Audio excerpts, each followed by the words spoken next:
नमस्ते साथियों। शासन के दिशा निर्देशानुसार कोविड-19 प्रोटोकॉल के तहत अब 50% क्षमता के साथ विद्यालय संचालित हो रहे हैं। ऐसी स्थिति में मध्याह्न भोजन वितरण से संबंधित दिशा निर्देश जारी किए गए हैं।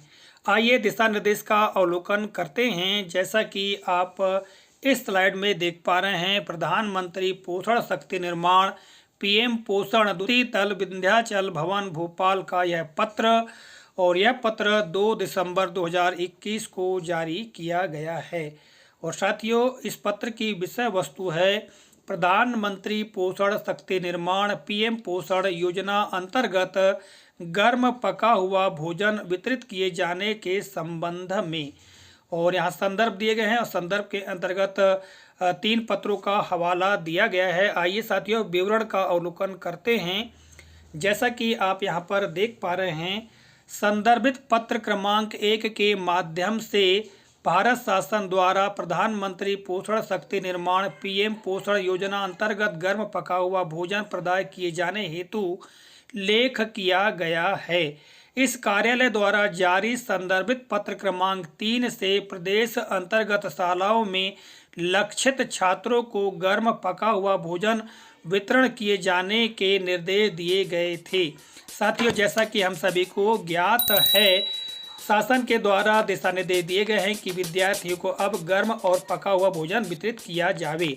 आगे विवरण देखिएगा। मध्य प्रदेश शासन स्कूल शिक्षा विभाग द्वारा जारी संदर्भित आदेश क्रमांक 2 द्वारा शालाओं को पुनः 50% उपस्थिति के साथ खोले जाने के निर्देश दिए गए हैं। अतः वर्तमान परिस्थितियों में शालाओं में गर्म पका हुआ भोजन वितरण कार्य प्रारंभ रखे जाने, साथ ही लक्षित छात्रों के निर्देशानुसार 50% अनुपस्थिति के दिवसों में खाद्य सुरक्षा भत्ता के रूप में सूखा राशन प्रदान किए जाने के उद्देश्य से ये निम्नलिखित निर्देश जारी किए जाते हैं।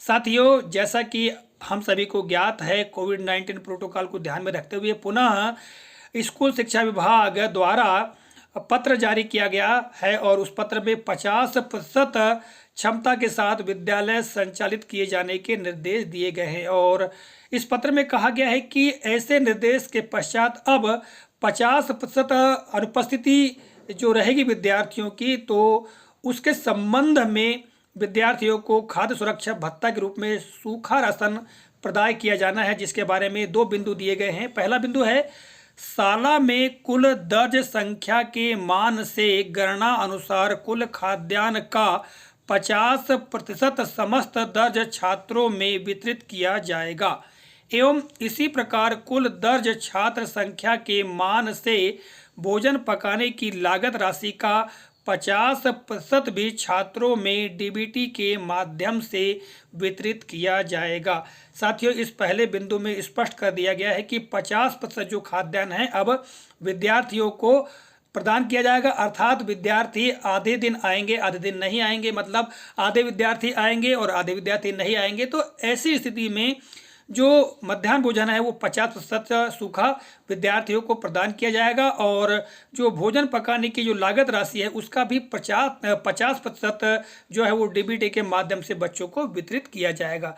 बिंदु क्रमांक 2 में स्पष्ट किया गया है कि जो शेष 50% राशि व खाद्यान्न से शालाओं में गर्म पका हुआ भोजन वितरण का कार्य जारी रखा जाएगा, जो कि उपस्थित छात्र संख्या के मान से खाद्यान्न एवं भोजन पकाने की राशि का आकलन कर संबंधित एजेंसी को प्रदान की जाएगी। साथियों, यहाँ पर भोजन जो कि गर्म पका हुआ बच्चों को प्रदान किया जाएगा, तो उसकी जो लागत राशि है, ठीक है, वो जो भोजन पकाने वाली एजेंसी है अर्थात जो स्व सहायता समूह है उनको प्रदान किया जाएगा। तो इस तरह से यह दिशा निर्देश जारी किया गया है। और साथियों, इस वीडियो के माध्यम से यह जानकारी आप तक प्रेषित की है।